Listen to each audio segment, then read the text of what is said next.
You're listening to the Fresh Hell podcast.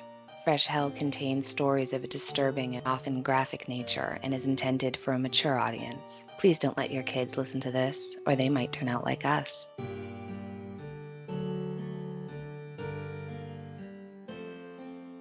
Hi, I'm Johanna, and this is your favorite international podcast, Fresh Hell. Hello, Hellions. This is Annie. Listen, we really want to just take a quick moment and thank our listeners for all of the really kind messages and reviews. I'm not sure either of us realized when we started this just how much work it would be, and so we're really grateful for all the positive reviews. And Yes, thank you so much for all the feedback and messages. Seriously, it is what keeps us going, and we're so grateful for every line or like you drop us. Please keep on rating and reviewing and subscribing. Annie, what Fresh Hell is in store for us today? well, today I'm going to tell you everything I know about the mystery of the Lady of the Dunes. And this was a request from Mike K, who is in our Facebook group. Hi, Mike. He's also from the Cape. Hey Mike, thanks for the request. If you're not in our Facebook group, just search Fresh Hell Podcast, and it's Fresh Hell Podcast, a murder mystery and the macabre, and then it should pop up for you. And Yeah. Definitely. So there's a couple things you need to know right away. The first is probably because of my Catholic upbringing. I keep wanting to call her Our Lady of the Dunes rather than the Lady of the Dunes. I don't mean it, but it's like when somebody says, May the Force be with you, I immediately say, and also with you. Like, Same. so apologies if I keep doing that. I don't, it's not intentional, but I do kind of sometimes think of her as Our Lady of the Dunes, and I think that's okay. I have to say, when I heard you were doing Lady of the Dunes, I thought that's going to be like a haunting story, like the Lady in Black. I guess I'm absolutely wrong. Yeah, I still really need to do a proper ghost story for this show, but the Lady of the Dunes actually refers to the unidentified female body of a murder victim who was found in the sand dunes of Provincetown, Massachusetts. And so then the next thing you need to know is how much I love Provincetown, Massachusetts. A lot of people call it P-Town, and it's just one of the most colorful, lively, beautiful, and really open-minded towns in the United States. It's at the very end of Cape Cod, which is a peninsula off the east coast of Massachusetts. It's in the shape of an arm flexing, and Provincetown is the fingertips. When you live on the Cape, everything is described like pointing at your arm in this position, so I'll post a picture. Technically, Cape Cod is a man-made island because the Cape Cod Canal was completed in 1914, and Provincetown is actually where the Mayflower first landed, and where the Mayflower Compact was signed, but they couldn't really hack it there, just really sandy, desolate, isolated conditions, and so they sailed across the bay to Plymouth. By the early 1800s, Provincetown was a fishing and whaling port, and a lot of the captains were hiring crew in Cape Verde and in the Azores, and so by 1900, there was a pretty significant Portuguese population there, and there still is. There's an amazing Portuguese bakery there. You can get really good Portuguese kale soup, and there's a Portuguese festival every year with the blessing of the fleet. So around the same time in the late 1800s, artists realized how just stunningly beautiful the area is. And so it became a very, very popular haven for artists of all mediums. Around the late 1930s, though, it became a haven of a different sort. It became a safe haven for LGBTQ people to come and live their lives in peace. We know there were drag queen shows as early as 1940 there. And so today, Provincetown is one of the most gay-friendly towns in the United States. Most of the homes and shops there fly rainbow flags, and the entertainment, including drag shows in Provincetown, is top-notch. Oh, and Provincetown is also one of the most dog-friendly towns in the United States, too. It's all drag queen, arts, and dogs. Okay, I see why it would be a favorite of yours. Yeah, it's the best. So we're going when you visit.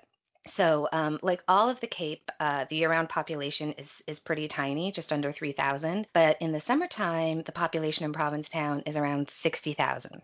So that's the difference between summer and winter on Cape Cod. You can take a ferry from Boston to Provincetown now, but I'd like for you to come on a little journey with me just because I'm a local. So when you drive to Provincetown, the 2-lane highway on the Cape eventually becomes a 1-lane highway, and then the highway ends, and you carry on down this 1, sometimes 2-lane road. You go past the Wellfleet Drive-In movie theater, past all the shops selling beach gear and little restaurants selling fried clams and ice cream, and eventually eventually you get to a point where you can see the ocean on both sides of the road. The Provincetown Monument is rising up over the harbor on your left, and on the right, it's all sand dunes. And it was just off this stretch of road with large sand dunes rising up with the sea behind them that on July 26, 1974, so I think 45 years ago this Friday, right? Unfortunately, a badly decomposed body was discovered by a 13-year-old girl who was out walking with her beagle.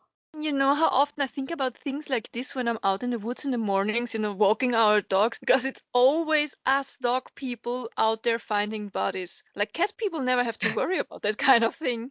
I know. Seriously, though, shout out to all the dogs who have discovered human remains, because where would we be without dogs, honestly, in every sense of the word. But yeah, that poor girl, she must have been absolutely horrified. She and her dog are just out having a perfect Cape Cod summer day, and then the beagle suddenly takes off into an area like with lots of scrub pine, as beagles are wont to do. They're always taking off. And then all of a sudden that beagle just starts screaming, but beagles do that, and she follows, trying to get her dog, and finds this. Yeah, okay, but for once the screaming beagle is an accurate reaction. It's completely accurate. So this poor girl, she runs home and tells her parents, and they call the police. And so late in the afternoon, that same day, July 26th, the park ranger James Hankins returned to the dunes with the girl's mother. And unfortunately, a really horrific sight awaited him. He said, quote, "It was ghastly. It was as if she had been lying there alone or on a blanket with someone, and someone came up and clubbed her. There was no sign of a struggle. Even the sand hadn't been disturbed."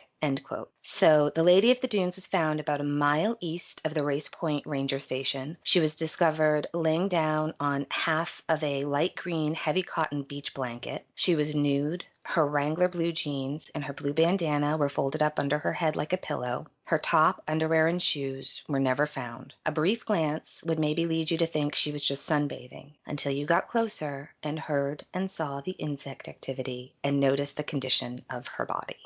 So, not good. She had long auburn or red hair that was pulled back into a ponytail, and the elastic was like a gold flecked elastic band, is how they described it. Her toenails were painted pink. One hand was missing from the wrist, and the other hand was removed from the forearm, and there were small piles of pine needles where her limbs ended, so it kind of looked at first glance like maybe they were just under the sand. So would there have been a lot of pine needles in that area on a sand dune? Yeah, so Oh, scrub pine and pitch pine, they're really abundant in the area. So a lot of times if you think sand dune, you sort of imagine, oh God, what was that movie, Ishtar or Lawrence of mm-hmm. Arabia? You Yeah, imagine yeah, like yeah. desert sand dunes. But the ecosystem on the Cape does actually have lots of pine trees along the coast and along the dunes. We actually have a photo of her body that we'll post. It's from a distance, so if you don't like crime scene photos, you still shouldn't have an issue looking at this photo. You can't see any details, but you can see the sort of setting that she was in, and it was sandy with little clumps of grass and just scrub pine all over the place. And what else did they learn on the scene? So they found she had a fist-size hole on the left side of her head, and she was nearly decapitated. That's why there was some initial discrepancy in her reported height. At first, they thought she was about 5'8", but then they later adjusted it to 5'6" because of the trauma to her neck. Blunt force trauma was determined to have been the cause of death. They believe that the head and neck wounds might have been made with what they describe as a military entrenching tool. I looked this up because I wasn't 100% sure what that was. It's basically a very sharp shovel that you can fold up. They're used in the military, but I've actually had them. I just didn't realize that's what it was called. It's the kind of thing people who drive on sand dunes would maybe have. I used to keep it in case I got snowed in while I was at work. And they're available at Army surplus stores, and there's one in Provincetown and there's another one in Orleans. Super common thing to have in the area, super easy to get. The body was found just yards away from a road, and 2 sets of footprints led to the body. They also found tire tracks about 50 yards or 46 meters from where she was discovered. Nearby, but in the opposite direction to where the tire tracks were, someone had traced a large SOS in the sand, but there was no indication that it had been the victim. She was most likely between the ages of 25 and 40. However, she might have been as young as 20 or as old as 49. So it's a pretty wide age range there. Why was it that hard to determine her age? Was it because of decomposition? Yeah, it's tough. My Mm. understanding from what I've read is that it was decomposition. They had to guess skin color and eye color based on her hair color. So she had likely been dead anywhere from 10 days to 3 weeks. And July on Cape Cod is hot and humid. So yeah, it was a very advanced state of decomposition. So as I said, they later figured out that she was about 5'6" tall, which would be 168 centimeters. And she weighed about 145 pounds, which would be 66 kilogram or 10.3 stone if you're in the UK. And she was described as having an athletic build. She had a 34-inch waist, which would be 86 centimeter, and a 31-inch or 78 centimeter inseam for her legs. So that was her jean size. So this was interesting. She had dental work, including gold crowns that were worth $5,000 to $10,000. They described the work she had done as the New York style of dentistry. And so I've tried to figure out exactly what that means, but my best guess is that she just had very expensive cosmetic dentistry, probably including cosmetic work on her gums. I used the currency inflation calculator thingy. 5 to 10 grand in 1974 would be about the equivalent of 25 to 52 grand. That's a lot of dental work. So we can say for sure that she wasn't a street kid or like. Yeah. Yeah. Okay. Exactly. Yeah. So several of her teeth had also been removed post-mortem. So the state police mailed her dental chart to about 5,000 Massachusetts dentists, to dental societies in 49 states, to the FBI, the Royal Canadian Mounted Police, and to Interpol, but nothing has come from it. Okay, this is bad. She was sexually assaulted with something made out of wood, but they believe that that was done post-mortem. That's interesting, for the lack of a better word, and even post-mortem, that's horrifying.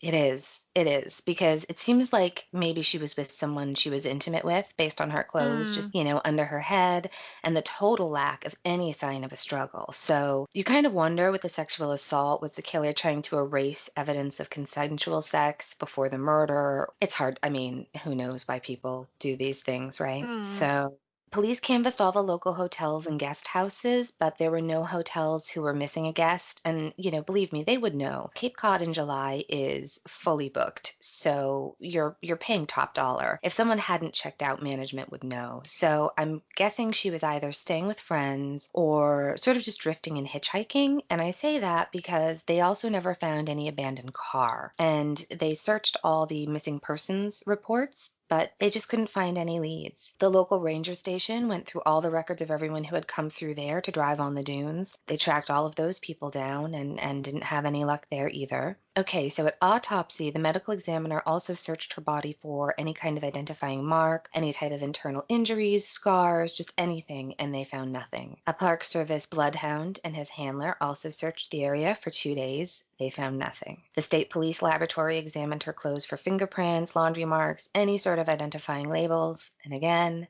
nothing. So she was buried that October in a small local Catholic cemetery with a small marker that sadly just says unknown female. I have a photo that we'll share on social media. Did I ever tell you in Vienna we have the so-called Cemetery of the Nameless? That's a little cemetery that was started in the 1840s, and they put people there to rest who drowned in the Danube and were washed ashore. And it's so sad, but it's also hauntingly beautiful, to take a walk there during November, especially on All Saints and All Souls Day. Oh, yeah. I would love to go there when I visit you. I really love old cemeteries, and that sounds absolutely lovely. The first facial reconstruction of the Lady of the Dunes was done with clay in 1979. There have been a lot of reconstructions over the years, and funnily enough, none of them really look that much like any of the others. So we'll share those so you can all see them. She was exhumed twice, once in 1980, at which point her skull was kept and not buried with her. The police chief at the time actually kept his skull in his office to remind him of the case. She was exhumed again in the year 2000 in an attempt to confirm her identity through DNA. In May 2010, a new composite was created using the most state-of-the-art technology. So the new facial reconstruction images, we'll share those on our Facebook page. They were created by forensic experts from the National Centers for Missing and Exploited Children and the Smithsonian Institution. And so that's pretty much where we are today. All right, so now let's discuss the theories, and there are 3 types. They're not in the order of importance here, but they are, the first is what happened, the second is who is she, and the third is, of course, who killed her. Mm-hmm. To start off with what happened, it seems like she was there with someone she trusted, or she was asleep when she was killed by a single crushing blow to the head. I can only hope that she never knew what happened. Yeah, I really hope she never even, I hope she was asleep and Yeah. just, so whoever killed her then presumably sexually assaulted her with something wooden and then cut off her hands, presumably with that entrenching tool to prevent her from being fingerprinted. Some people think this means that she might have had a criminal record, but others have pointed out that a lot of people have fingerprints on file and no criminal record. So, but now her hands are gone, and so he arranges the pine needles around her hands, posing her, and then the killer starts to remove her teeth again to make sure that identifying her is more difficult. I mean, I guess maybe because if she's identified, he'd be the first person they'd look at, like a boyfriend or a husband. That's always the first people you go to if something like this happens. Exactly. So, yeah, I think it's probably someone she knows well and trusts. Yeah, which also makes sense for her not expecting a blow. Yeah, exactly. There was no struggle. See, we're on the same page here. So, yeah, he's pulling teeth, and my guess is that while he was doing this, he hears someone else in the area or like a group of people passing by because people would have been walking around this area fairly regularly. And so I'm guessing that he panicked, grabbed that entrenching tool with its really sharp-edged shovel, and just drove it down once really hard, hoping it would decapitate her, but it didn't work. And so, with people he heard still coming, I'm guessing he just grabbed the shovel, the wood she was assaulted with, her shoes, underwear, and top, and he just walked or drove out of there before he could be discovered. A 1983 article in the New York Times said, quote, Chief Meads is convinced the murderer was a man because of the strength needed to mutilate the body. He says he believes the woman knew her killer and that the man, driving a four-wheel drive sand vehicle, took her to the dunes to sunbathe, end quote. I mean, to me, it sounds like the murder was maybe premeditated because who has tools on hand to pull teeth? But then on the other hand, it was not very well thought through because both, pulling teeth and decapitating a human are really not easy things you want to do out in public. Yeah, that's true. But see, that's one of the debates with this because when I had a Jeep, I had a shovel and pliers always in that car. So it might not be that strange that someone with a Jeep would have these because I am like the least tool friendly, mechanically inclined person you know. And like I had a pliers, a screwdriver, and a entrenching tool. So like if I had those, odds are a lot of people had those. Some people have speculated that she was killed elsewhere and posed there, but then why wouldn't you take your time and just remove her hands and teeth before you moved her and staged her? Like, that just doesn't make sense. Exactly. Yeah. Yeah. So I don't think I found anything to convince me she was killed elsewhere, but I do agree with you that I think whoever she was with did plan to kill her. I just wonder, did he plan it way in advance? In which case, I'd like to say he rushed it, but I mean it worked. We still don't know who she is, and it's very frustrating. You just feel like when the bad guys screw up, we should win, and we haven't yet.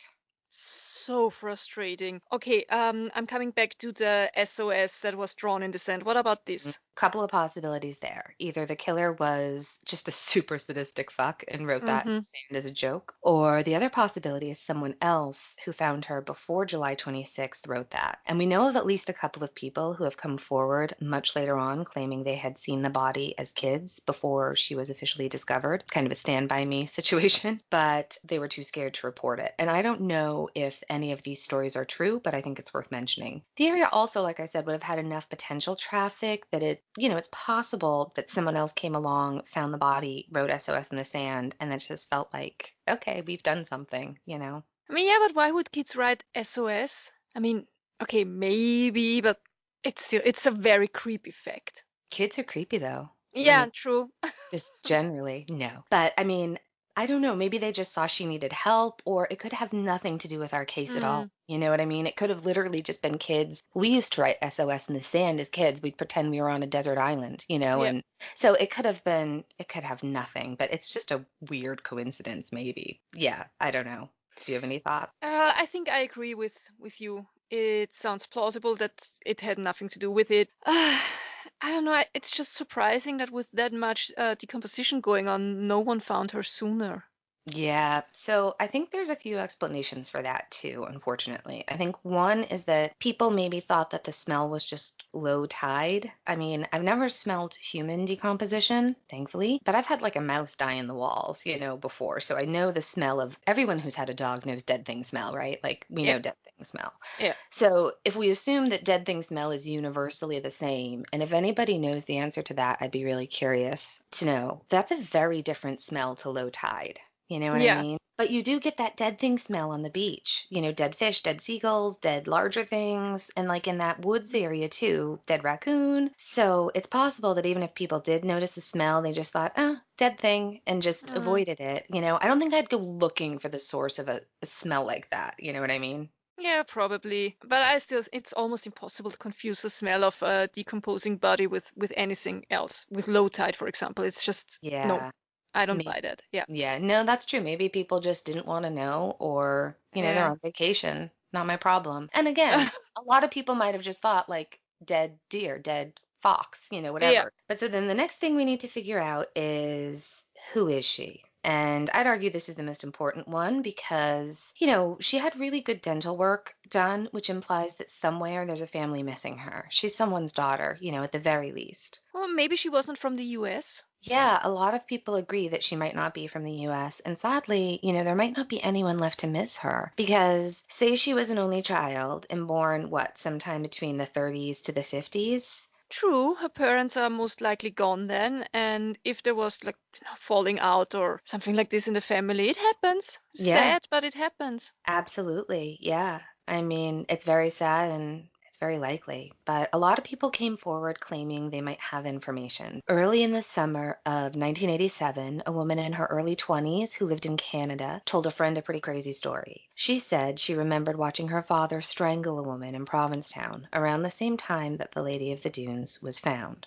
So the Royal Canadian Mounted Police were notified, and they called Provincetown Police Chief James Meads and the Massachusetts State Police. But in the meantime, the woman had moved from Western Canada across the country to the Montreal area, and in the end, they could never find her. In a Boston Globe article, Police Chief Meads, he said he was skeptical, quote, "From what I've been told, she said she saw her father strangle somebody. If that's true, then it's not our victim, because she wasn't strangled. Then again, if she were a child, maybe her perception of what happened is off. But no matter what, when they find her, I'll go to Canada to talk to her." End quote. Over the years, he told countless people missing loved ones who might be a match to send him dental records. And this article, at the time it was written in 1987, about 50 people had, but they were all ruled out. And you get the sense that the chief was feeling pragmatic but hopeful about the case. This is the chief that had kept the skull in his office. I think this was a real passion of his trying to solve this case.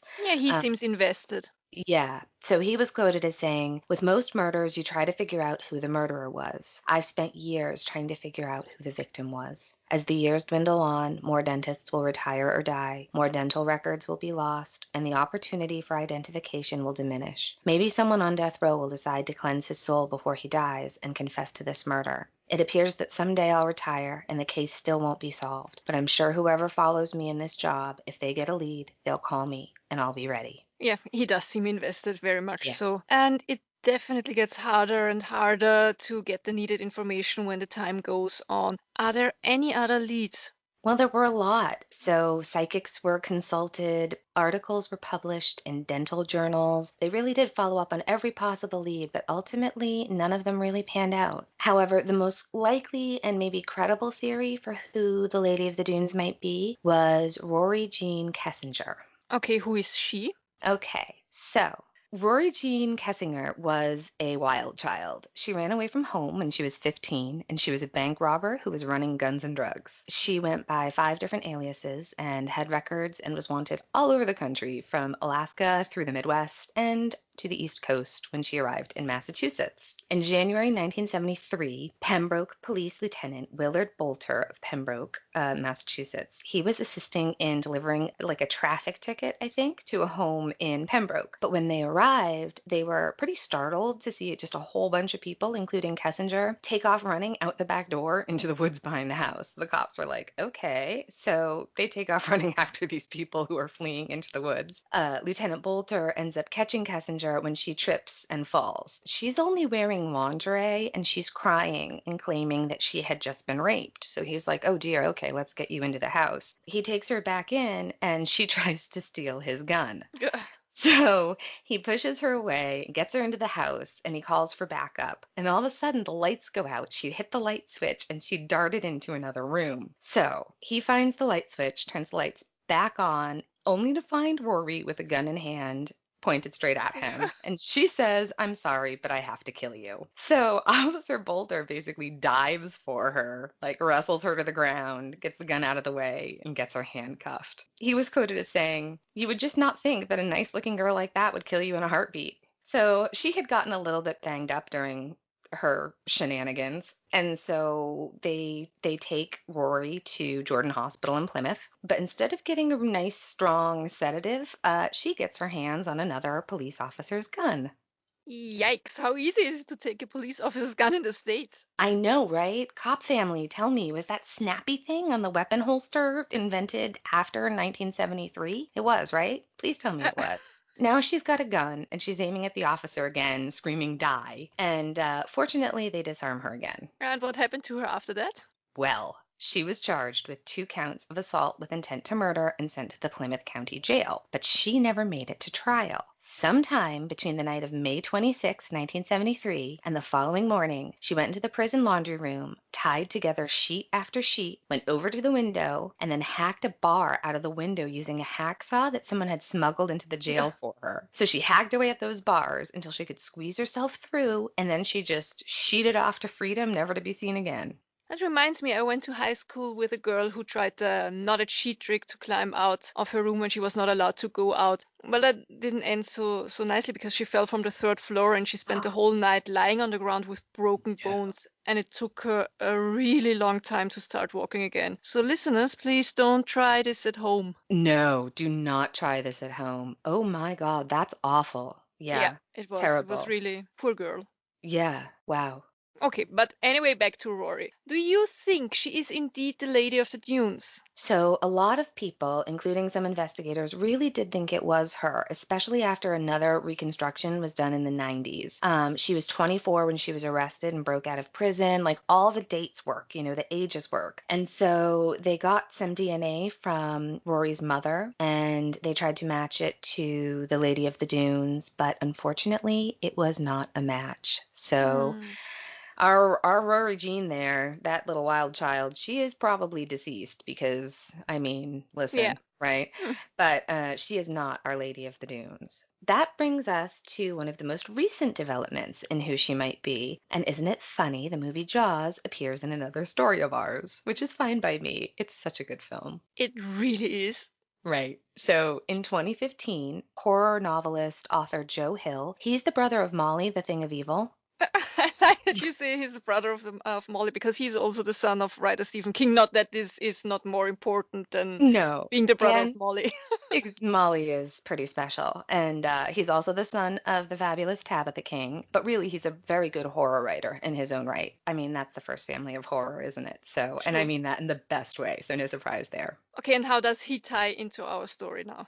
Okay, so in 2015, Joe had seen the updated images of what the Lady of the Dunes might look like. And so later on, when the 40th anniversary of Jaws came out, they were showing it on the big screens, and he brought his sons to go see it on the big screen. Something catches his eye. In the movie's 4th of July scene, about 54 minutes into the film, a woman who I agree really is very similar in appearance to the Lady of the Dunes is clearly visible for a few seconds of the film. She's wearing jeans and a blue bandana, like the one that was discovered under the victim's head. Jaws was filmed in the summer of '74 on the Vineyard. To be more specific, if you're not a local, the Vineyard refers to Martha's Vineyard, which is one of the 2 islands off the south coast of the mainland of Cape Cod. The other is Nantucket. Both are accessible by ferry or small airplane. A lot of articles I read describe the Vineyard as being like 100 miles from Provincetown, but that's why I brought this up, because if you've read about this case, that's a little bit misleading if you're not familiar with the area. You need to take a ferry or an airplane to get to the Vineyard. You can't drive to the Vineyard. But it's also not uncommon at all if friends are visiting me on the Cape to do a trip to Provincetown and a trip to one of the islands in the week. And the thing is, when Jaws was being filmed, people were clamoring to be featured as an extra in the summer blockbuster movie. So it's not really that crazy of an idea. All right, so the mysterious lady was indeed in Jaws. Well, maybe. I mean, it's the theory. She might be this woman who is an extra in the film, but a lot of people, including Joe Hill, really think it's kind of a long shot that the Lady of the Dunes was an extra in Jaws. But despite it being a long shot, the information was passed on to law enforcement, and they actually really appreciated the fresh publicity on a cold case.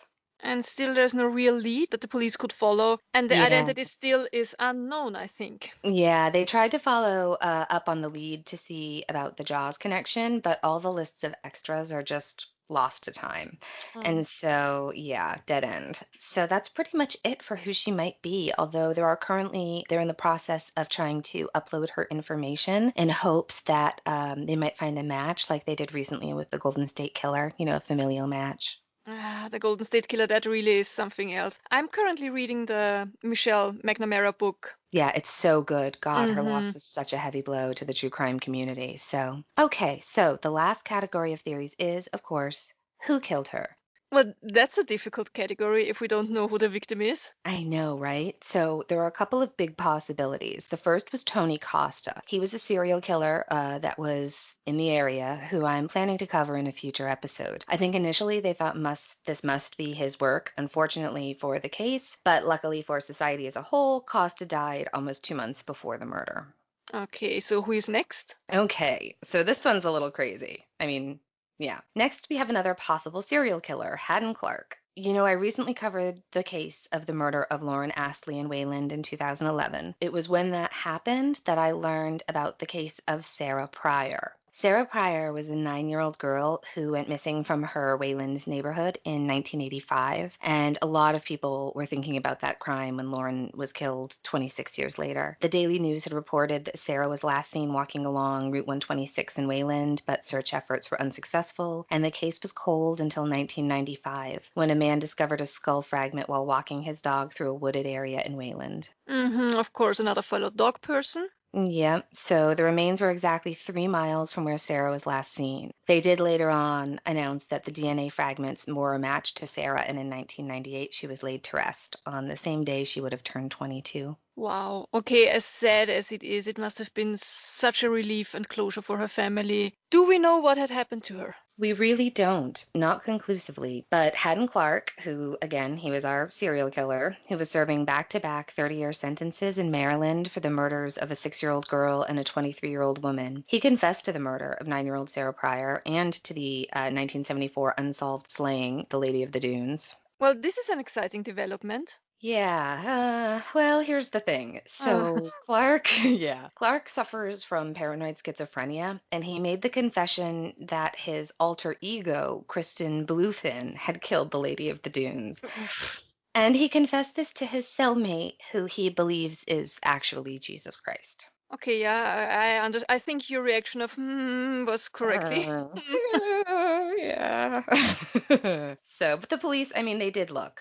Clark was being investigated in several other murders, and he had sent a letter, I guess, to one of his friends saying that he'd killed a woman in Massachusetts, and he even sent him a drawing of a naked woman with no hands. He sent a map of the place saying that's where he'd killed her. And so in 2000, authorities brought Clark to Cape Cod from a prison in Maryland, and they searched the Wellfleet property that he once lived on with his grandfather. And what happened? While Clark stood by, wearing the women's clothing that he insisted investigators purchased for him before he'd cooperate, because I think he went as the alter ego of Kristen Bluefin. There's more to get into with this guy, and we're going to do a deep dive one of these days because he sounds fascinating. But yeah, the Massachusetts State Police, they searched the property with ground penetrating radar, and they didn't find any bodies. The Wellfleet police chief, Richard Rosenthal, he's been involved with the investigations, and he said, quote, Clark is a very difficult person to speak to, and it takes someone with a lot of experience in dealing with him to separate out his fantasies from his truthful statements, end quote. They brought him back again for another visit, but it kind of got shut down early because of a snowstorm. And I find this fascinating, on both the January and April trips to Cape Cod, Clark was accompanied by the bearded prisoner who he thinks is Jesus. So according to the authorities, Jesus only came along because convict Jesus is the only person that can calm Clark down when he has an episode of psychosis. So it's like literally, thank you, Jesus. Just keep him, dial it down. I mean, Crazy. right? Uh, and it also sounds a bit like he was just leading the police on, just to get whatever he wanted. I know, right? So it gets him out of jail for a few days, head to Cape Mm. Cod with his BFF Jesus. Why wouldn't you want to do that, right? I mean, come on, get a few days out of prison in a nice new frock. I'm in. Wouldn't be the first time a prisoner tries to pull something like this.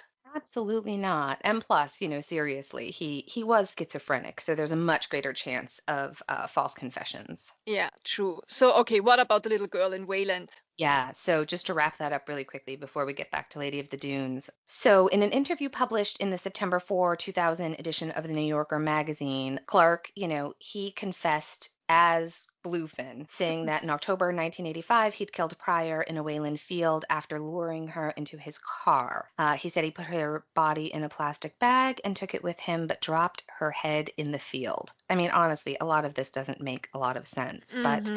in 1995, authorities did find in a Wayland field the fragment of a skull that they later confirmed was Sarah's, as we said. So he might have seen this in the papers too. Exactly. Exactly. Clark had told his cellmate, who I'm guessing is Jesus, that he had hid a body and a bucket of his victim's jewelry at his father's grave, but then he went back later, dug them up, and reburied them behind his grandfather's house in Wellfleet when he realized that the cops were after him. So the cellmate tells what he had heard, and Rosenthal and other officers, they did find that bucket full of jewelry that was hidden at his grandfather's property, and it did contain some children's jewelry as well as jewelry from at least one of his known victims. But Sarah's father said that police never showed him any jewelry, and he doesn't believe that Sarah was ever wearing any. It's very, very sad, and the jewelry was found. It's creepy.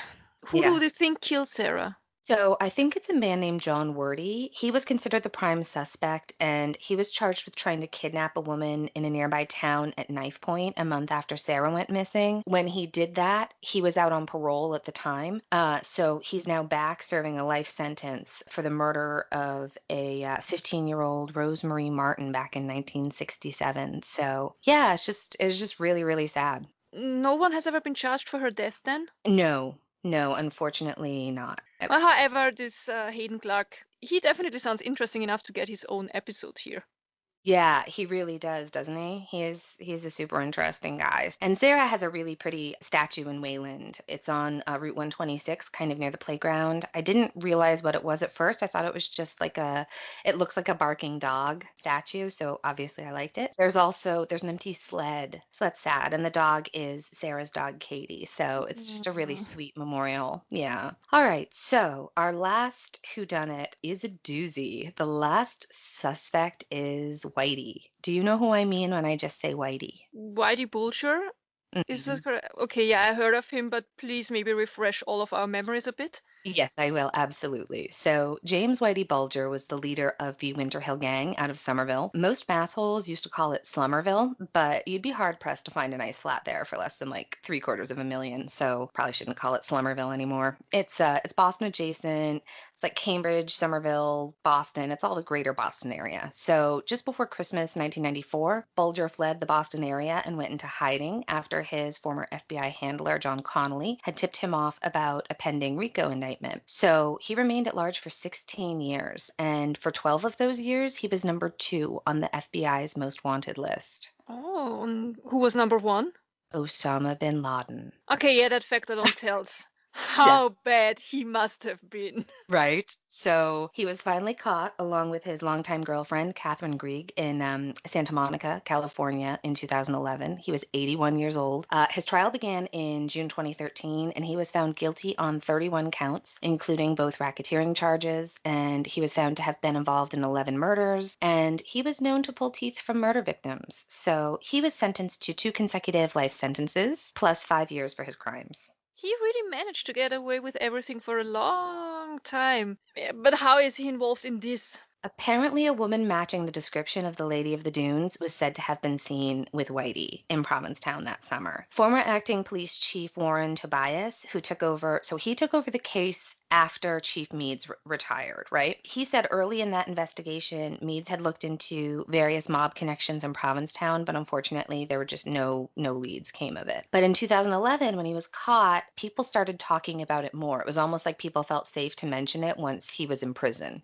A lot of law enforcement officers wanted to speak to him, including about this case. So in the 1980s, Provincetown there were a lot of rumors that Bulger was a frequent visitor. At the time, the Crown and Anchor was owned by a friend of his, Daniford Sorrentino. So in 1983, Sorrentino was on trial for federal tax evasion, and Bulger's name came up at the start of the trial when Robert Hendrick, who had been the general manager of the Crown and Anchor Inn, he had turned Sorrentino into the IRS. Right? So he told jurors that Sorrentino had mentioned Bulger's name in an effort to try to stop him from testifying. He testified that Sorrentino first offered him $20,000 to, quote, clam up, and then when he wouldn't take the money, he warned that, quote, Whitey Bulger takes care of people who open their mouths, end quote. Hendrick also testified he knew about Bulger's reputation and that in addition to being Sorrentino's guest at the Crown and Anchor, the mobster had also been an overnight guest in Sorrentino's home. Later on, another Provincetown Police Chief Jaron, he said, quote, he had a strong Provincetown connection. He frequented a number of establishments whose owners are still around. Owners that Jaron said he had talked to and who had personal knowledge of Bulger in Provincetown. And, they said he was always in the company of different women. So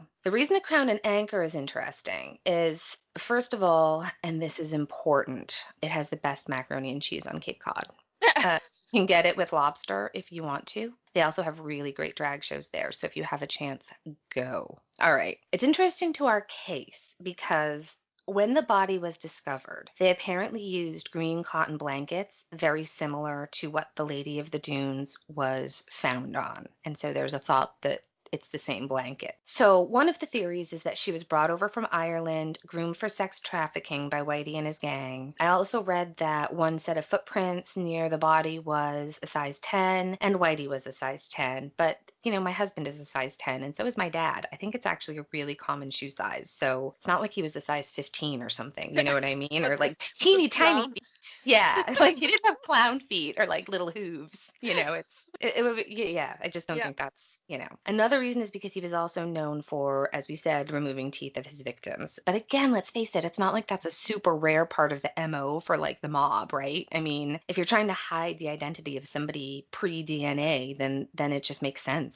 And wouldn't he be better about it than, like doing it properly? If Right. he's used to do it right. Yeah. So anyway, please tell me at least the police got to question him about the case. Yeah, no, I don't think they ever did. No.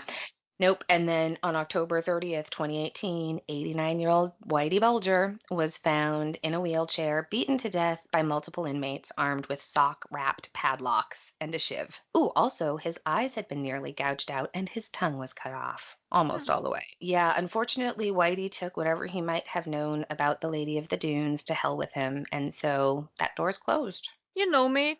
I never wish anything bad on people, but I also don't lose sleep over something like this happening to wild people like him. And it's just so frustrating, when it's a case like this and somebody who could know something takes it with them to grave. I know. I don't think that Whitey necessarily had anything to do with it, but it would have been interesting to know if he knew who did, right? Because I think he just knew. I don't know, I might be making him more of a mythological figure, but, there's a lot of rumor out there about Whitey and his sexuality, but it's also possible that he just really liked the anonymity of Provincetown, like there would be well-known people there, and nobody ever spoke of it, so people were probably just left him alone in a way that just would not have happened in Boston. And this whole thing with Whitey, as far as I can tell, a lot of this comes from one source, and that's a woman named Sandra Lee. She claimed that she was the first person to discover the body of the Lady of the Dunes, but she just didn't report it. And she believes Bulger was involved. She stated that, she really thought he should be a person of interest. She also thought that the victim was a sex worker and that she was probably from Ireland. All of this is from her. And she also thought that the Lady of the Dunes was strangled, like Bulger's victims, and maybe kept in a freezer, then moved. Yeah, but I think the autopsy would have shown all of this. Right? Exactly. So I don't know. I never have seen anything suggesting she was killed somewhere else. So it's a problem. And then she never reported it? Yeah, so apparently she says that when she found the body, she was fleeing an abusive stepfather who often came home bruised and disheveled and like wrapped up in a blanket that was exactly like the one the woman was found on. And she claims that's the blanket from the Crown and Anchor. Okay, I sense you don't totally trust her information, though.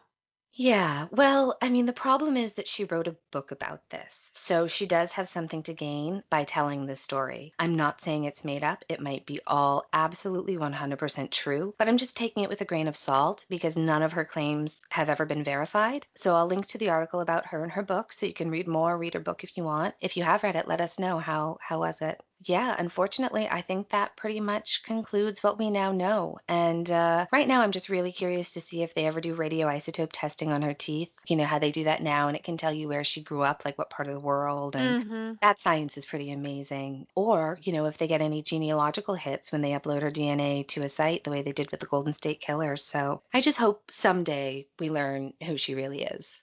Yeah, your last Hail Mary usually is the deathbed confession. Exactly. I know. Yeah, I love those cases and I hate them at the same time. You know what I mean? It's like you, it's so frustrating. It You think is. somebody needs to know something and they just don't come forward, or yeah. Yeah, yeah, I'm the same way because I love them because they're the ones that make me really think. You know, Yeah, they're the ones that make me lie in bed at night and think, well, what about this or what about that? You know, and but they're frustrating. Whereas the solved cases, I feel like, you know, they don't haunt me as well. Some of them do, but you know what I mean. They're not they're as, they're yeah, satisfying. Yeah, exactly, more satisfying when we know who did it and that they've been caught, hopefully. yeah. So, do you have something good to share with us this week? We went to the movies on Wednesday. Oh, what'd you And see? we watched yesterday, the Danny Boyle movie. Danny Boyle, he's the director of Slumdog Millionaire or Yeah, yeah. 172 Hours. Yeah. So we watched that movie. I didn't expect much from it. I love the Beach Boys. They're like my all-time favorite band, and Yeah. yeah. But before I was a Beach Boys fan, I was the biggest Beatles fan ever. Oh, Like yeah. as a teenager, I wanted to marry Ringo Starr, and I mean Ringo Starr was an old man already back then. But Yeah, I liked at George. Oh, he was the sweet one. He was so sweet. Yeah. Well, anyway, and I don't know if you heard about the movie. It's like Oh, there's yeah, I some really kind want of to see it. the world goes without electricity for a few seconds, and when it comes back on, people don't remember the Beatles. And there's Yeah. this one guy, the musician, and he remembers them, and he like behaves like these are his song. And it's a feel good movie. It has a bit of I didn't care too much for the love story because I'm not into these kind of things. My You husband like a loved the nice movie. chamber. You like a nice dark chamber interrogation Yeah, drama. like You don't want any exactly. love in your movies. No, but it was really a nice. You came out of the movies and you were like, it's nice. Oh, So that's good. I can recommend it if you want to go away, get away from all the grisly murder and horrible things and just watch something and afterwards come out and say that was nice. That was Yeah, I'm gonna try to go see that with my parents here, maybe. That would yeah. be good. That would be good. You guys might have been able to hear my dad in the background a little bit. And this one, he's on the other side of the window on the deck and he got a phone call, but we just plowed through. You've heard me talk about him a lot. Now you've heard him, maybe. So what was your something good this week? My something good this week is actually going to be Molly, aka the Thing of Evil. She is a saucy little bitch. And I mean that literally because she's a corgi, right? And I don't know what I love most. Her little bread loaf body, she's got stumpy little legs and she's got little super cute furry little ears, or just her black soul. If you're not following her on Facebook, you should. She is delightfully evil. I mean, truly, she's a delight. So I think she's also on Instagram, right? I'm I think sure she is. I think I saw Yeah. her on Instagram. Oh, she's the best. I Corgis. like Gorkies, yeah. I They're do cute. too. Oh my God. They have this wiggly little butts. That little, yeah, Yeah. that little wiggle. Yes. Anyway, so guys, thanks for listening. Please subscribe, leave a review, drop us a message. That really helps us a lot. And please come say hi on our Instagram.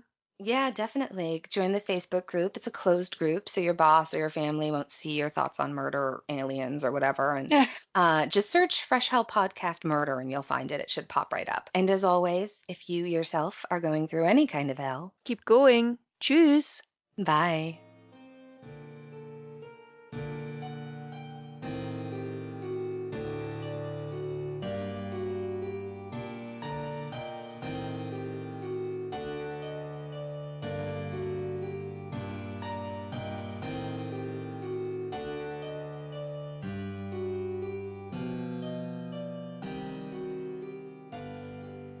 Okay, so do you want to hear a funny story about Martha's Vineyard? Yes, I do. Okay. So my late husband's family were up visiting us from the Cape, and so we decided to head over to the vineyard for the day. And when we got there, we figured we'd just do an island tour. It's always the easiest thing to do, right? And Nantucket, you can get off the ferry and just kind of walk around, but the vineyard is bigger, and you need to take like a buses to get around or rent scooters or whatever. So we signed up for a 90-minute tour of the island, and then we planned to get some lunch, do a little poking around and shopping before heading back on the ferry. So we get on this tour bus, and the driver's like, does anyone recognize me? And we're like, nope. And so he goes on to tell us that he's in the beach party scene, that like very first scene at the beginning of Jaws, and that he's playing an instrument. And we're all like, oh, cool. Okay. Hey, yeah, we've all seen you in a movie. That's great. Okay, let's go. So we start on the tour. And what was supposed to be a 90-minute tour ended up being a 3-hour tour. You know, a 3-hour tour. I don't know that. You don't know Gilligan's Island? No, not a thing here. Oh, all right. We'll get into that at another time. But so he wanted to show us all the things that the other tour guides never show you, like the best grocery store and the best hardware store and the best mechanic. And there's a reason the tour guides don't show you this stuff because nobody gives a shit. People don't care. They didn't come here to see this. But he did drive us past all the osprey nests that were on the island. I think there were 5 at the time. And we went by them several times because we kept looping around the island to just look at random shit no one cared about. But every time we passed a nest, he'd yell in this like really authoritative voice, there's a bird in the nest. I repeat, there is a bird in the nest. Bird in the nest, people. Bird in the nest. 10 o'clock, bird in the nest. It was intense. So then he said he was going to take us to show us Jackie Kennedy Onassis compound, right? So now I'm all excited because I'm going to see some like Kennedy level house porn. That's my favorite. And then 30 minutes later, we get to the house. And it was the start of her driveway. Yeah, and how was the house? Yeah, no, I don't know. We never saw it. All we saw was the start of her driveway. That was it. It was like the start of like a mile-long driveway. And then he passed back a postcard that showed an aerial view of the property My from God. yeah. So then he like hooks a U-turn on this like hotter than hell school bus and heads back toward, the way we came. And then, he's still screaming at us, nest ahead, 6 o'clock, no bird, there's no bird in the nest, no bird. So for all of that, there was no house porn and there was no bird in the goddamn nest. It was a total fool's errand. So we get off at a lookout area to take some photos. And the minute I had a cigarette in my mouth, I think before the door was open, it was like, dear God, this is torture. We get off to a lookout area to find some photos, and our hair is blowing everywhere. And we take some nice pictures. We get back on the bus. He closes the door and he turns on the ignition, gets the really weak air conditioner running, and then he takes out some snapshots of his time working as an extra in Jaws. And then he passes them around. And then to our growing horror, he takes out this very small case and he's caressing it lovingly. What was in the case? A harmonica. The one he played in the opening scene of Jaws. And then he began to play the harmonica. So he plays a song and we all clap and then he starts playing another song. Oh no. Yeah.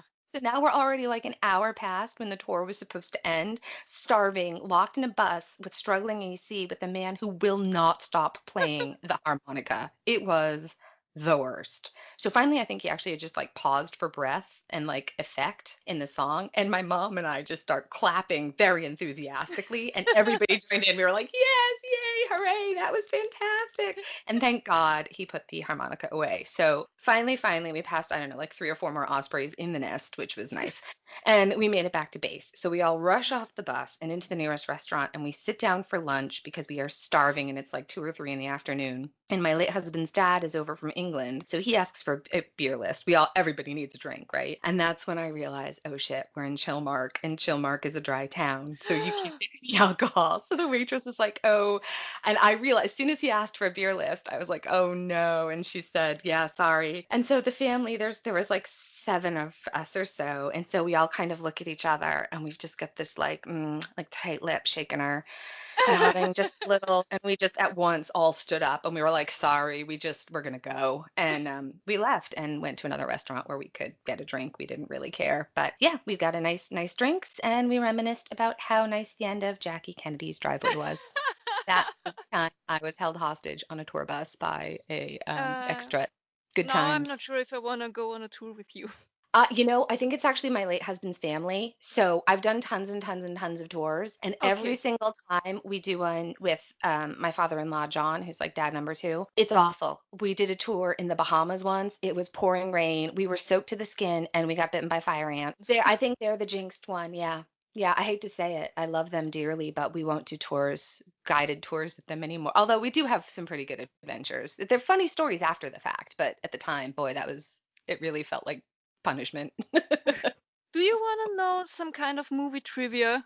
Yeah. Some fun fact. Do you know another person who was seeing in a scene playing a musical instrument? And the movie is Fellini's Satyricon. And the person who was there as an extra back in the 70s playing a harp or something like this, very overweight, was Richard Simmons. Really? Yes, you All can right, check it out on YouTube. You I can will. check on YouTube Richard Simmons Satyricon, and then you I'm see it gonna do right that. there.